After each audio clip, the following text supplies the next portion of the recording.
O clima, já falar daquela expectativa pro jogaço do próximo fim de semana, do próximo domingo.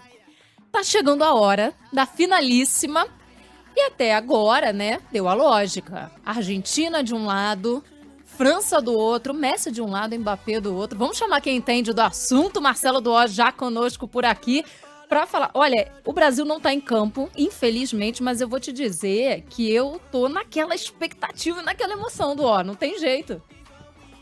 E quem não tá, né, Thaís? Tudo bem? Tudo bem, Frumento, amiga da Band News FM? Tá todo mundo nessa emoção, né? Afinal de contas, mesmo sem a nossa seleção, que, claro,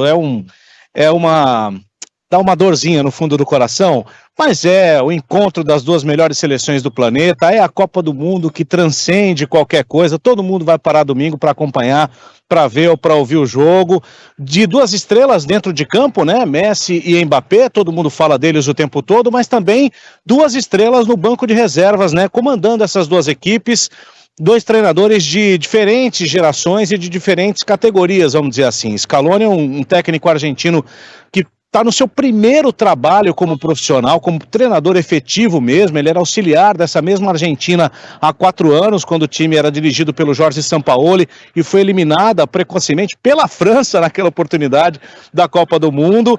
E ele chega grande, chega com um trabalho excepcional, de muitos jogos de invencibilidade antes da seleção chegar até aqui. Passou por sua maior dificuldade aqui na Copa, depois de perder da estreia, e chega com a sua equipe muito fortalecida para a final. E outro grande cara do outro lado, que é o Didier Deschamps, que foi campeão do mundo como atleta em 98 e tem a oportunidade de se igualar a 4 lendas do futebol quando a gente fala em treinadores. Pode se tornar um dos 5 únicos, se for ele, será o 5º, técnicos com 2 campeonatos do mundo no seu currículo. O Vicente Pozzo, o primeiro deles, italiano das Copas de 34 e 38, Franz Beckenbauer, o Kaiser da Alemanha, 86 e 1990, campeões não, que disputaram 2 finais, melhor dizendo, né? Carlos Bilardo da Argentina, 86 e 90, ele era o técnico da seleção. Zagallo foi campeão em 70, foi vice-campeão em 98 para a própria França, e Deschamps chegando à sua segunda final. Então esses 5 técnicos são os únicos no mundo, na história do futebol, a chegar 2 vezes a uma final de Copa. Não é para qualquer um, gente. Agora, tem uma disputa pela taça, pelo título, pelo tricampeonato, né? Quem vai levar o tricampeonato? Mas tem aquela disputa também entre experiência e juventude para artilharia, né? 5 gols para Mbappé de um lado, 5 gols para o Messi do outro. E correndo por fora, também outra disputa. Tem o argentino Álvares, também com 4 gols, buscando aí, se fizer bonito, pode ser que se iguale ou até ultrapasse. E Giroud também com 4 gols, né? São vários campeonatos dentro dessa Copa do Mundo. E olha que história, Thaís. O bacana do futebol, e é para isso que a gente se prepara quando vai transmitir um jogo, é para captar essas histórias, né? O Giroud era um cara que até outro dia era menosprezado, ele era motivo de piada na França, porque afinal de contas ele é reserva do Benzema, que talvez seja o melhor centroavante do mundo hoje. Então toda vez que precisaram dele, a seleção precisou dele há 4 anos, porque o Benzema também não pôde jogar a última Copa do Mundo, ele vinha sendo questionado sempre. Afinal de contas é um cara que foi jogar no futebol do México, lá no Tigres e tal. Poxa, é o Giroud, centroavante francês, que chega a essa Copa do Mundo muito grande, com possibilidade de se tornar artilheiro, e tem feito gols muito importantes. Do outro lado, o Julián Álvares é um garoto, tem foto do Julián Álvares menino, como fã, com o Messi, né, lado a lado, e hoje os dois são os grandes líderes desse time da Argentina. Julián Álvares é um garoto que desbancou Lautaro Martínez, que era a grande estrela do ataque dessa seleção, um jogador que atua na Inter de Milão. Está começando a sua caminhada o Julián Álvares na Europa, e também importantíssimo, principalmente no último jogo, cavando o pênalti que o Messi fez, fazendo o segundo gol, fazendo o terceiro gol. São histórias individuais nessa Copa do Mundo que a gente vai contar no próximo domingo para o ouvinte da Band News FM. Mudei a música aqui porque quero saber como é que tá o tucutaca de Marcelo Duó pra narração da primeira final em loco de uma Copa do Mundo. O Brasil não vai estar, mas tenho certeza que é uma emoção em dobro pra você, não é isso, Olha, Marcelo? Duó, só pra quem tá no dial, eu vou tentar descrever, né? A gente que faz carnaval, cobertura desse tipo, Duó no futebol, a gente tenta descrever o clima. O Duó tá com um sorriso, literalmente, de orelha a orelha. Esse sorriso só seria maior se a seleção tivesse ali. Mas fora isso, é aquele sorriso que dá gosto, sabe? Até na voz tá diferente esse sorriso, é perceptível, Duó. Ah, poxa vida, obrigado, meninos. É uma felicidade, claro, né? Acho que pro narrador esportivo o ponto mais alto da nossa carreira, e a minha já tem 18 anos, é chegar a uma final de Copa do Mundo tendo o privilégio de narrar no local em que ela acontece, né? Isso é um privilégio de pouquíssimos na história e eu tô aqui vivendo isso com esse time maravilhoso da Band News FM, com gente como vocês que abraçam a gente o tempo todo e deixam a gente muito à vontade, como se estivesse em casa, né? Sinceramente, eu não gosto muito de pensar na grandiosidade da coisa antes que ela aconteça, porque isso pode atrapalhar. A gente está aqui para fazer um trabalho, né, acima de tudo, mas a gente, para uma final de Copa do Mundo que vai ser o grande jogo da minha vida, a gente, claro, se prepara de uma maneira diferente, a gente faz mais exercício de fora do que tem que fazer no dia a dia, a gente estuda um pouco mais, vai buscar essas histórias, como você bem tem trazido aqui nessa nossa entrada, dos jogadores, coisas que a gente pode valorizar no momento de um gol, no momento de uma conquista, né? O que significa para o argentino ser tricampeão do mundo depois de tanto tempo, o que significa para um francês que já está acostumado a ganhar, chegar a um bicampeonato, para esses caras especificamente, né?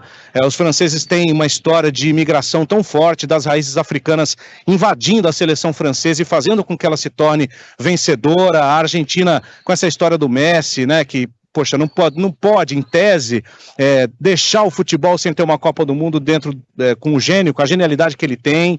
Então, é tanta coisa para a gente explorar que fica até fácil para a gente transmitir o jogo, na verdade. Mas, nesse sentido, eu procuro ir atrás devagarinho dessas histórias e respirar, viver esse momento aqui nas ruas de Doha, sempre para que quando chegar na hora, quando tudo estiver pronto e a gente ligar o microfone e der o boa tarde para o ouvinte da Band News FM, já está tudo aqui dentro da cabeça e é só deixar o coração se emocionar para poder emocionar as pessoas que estão aí do lado. Mas realmente é um privilégio, é uma coisa que certamente depois que o apito final soar e que a transmissão acabar, vai ser difícil segurar as lágrimas. Vai ter crônica. Vai ter crônica no perfil da Band News FM, vai ter diário do narrador na Copa. Maravilhoso. E ele falando, né, dessa emoção toda, o rádio principalmente tem isso, né, quando a gente acompanha a narração no rádio, a gente fica empolgada, como se a gente estivesse preso junto com vocês narrando, né, a gente entra em campo junto com vocês. Aliás, por falar em entrar em campo, Eduardo Frumento, a gente sabe o quanto a torcida, né, ela pesa. E a torcida, principalmente da Argentina, eu tava vendo a história da dona Maria Cristina, de 76 anos, e é muito bacana, porque ela realmente virou um fenômeno da internet. Ela resolveu, no jogo contra a Polônia, sair com a bandeira por algumas ruas de Buenos Aires. E ela virou um ponto turístico agora durante os jogos. E isso é muito bacana de ver, não só lá, mas também de perceber por aí. Eu queria que você trouxesse também um clima da torcida, não só do jogo em si, mas da influência, não só da torcida da Argentina, mas da França, né? É verdade, a abuelita, né, como eles chamam lá em Buenos Aires, a avózinha, tá fazendo sucesso danado, é muito legal isso. Aqui em Doha, os torcedores argentinos, eles têm um jeito muito característico de torcer. Vou contar um bastidor rapidinho, hoje a gente foi almoçar, eu, Fábio França, Aline Fanelli, o André Coutinho, Bruno Camarão, num shopping aqui numa região mais, num centro financeiro, uma espécie de Berrini, para quem mora em São Paulo, aqui de Doha. E enquanto a gente esperava para fazer o nosso pedido, dois argentinos, dois rapazes, apareceram lá para fazer o pedido. Enquanto eles estavam olhando o menu, eles começavam a cantar lá, muchachos, papapá, papapá, bater palma e levantar a mão e fazer assim, como eles sempre, e balançar a mão como eles sempre fazem. É um negócio maluco, assim.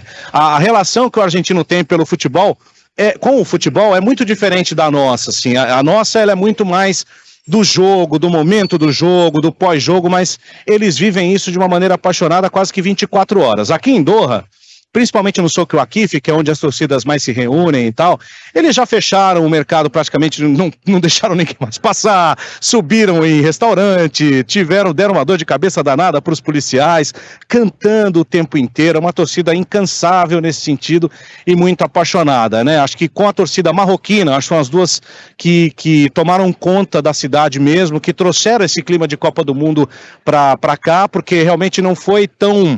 Eu comparo muito com 2010, eu tive esteve na África do Sul como repórter naquela oportunidade, e a gente vê aqui, a gente viu menos um clima das torcidas europeias aqui, a Holanda, que é sempre muito forte, a Inglaterra, que é sempre muito forte. Aqui elas não vieram com essa mesma força, mas argentinos e marroquinos, até porque Marrocos foi abraçado pelo povo aqui do Catar também, de certa maneira, movimentaram a galera aqui. Então, deu esse gostinho um pouco quase de Libertadores pra gente também, que tá por aqui acompanhando e representando o nosso continente. Dó, obrigada, tá? A gente tá nesse clima junto contigo até domingo. Na verdade, até sábado a gente tem, né? Já A disputa no terceiro um lugar. terceiro lugar, que promete e muito.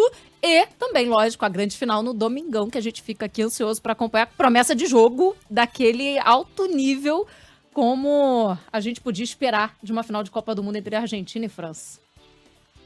Jogo grande, sem dúvida, é um jogo grande, um jogo lá dentro de campo certamente será muito bem disputado com as duas melhores seleções dessa Copa do Mundo, sem dúvida, e sábado o Marrocos vai brigar pela sua Copa do Mundo, que é a medalha de bronze, que é o terceiro lugar, e vai certamente agitar as ruas daqui, porque tá todo mundo torcendo por Marrocos nessa cidade. Obrigado, meninos, um grande abraço a todos, boa tarde para todo mundo aí no Brasil, precisando é só chamar, estamos por aqui. Valeu, Marcelo, Beijo. Obrigadão a nossa ouvinte de Manaus, a Cláudia de Luca, ela que é fono e agradece a menção às fonos nesse momento de preparação. Vai cuidar da voz, Marcelo.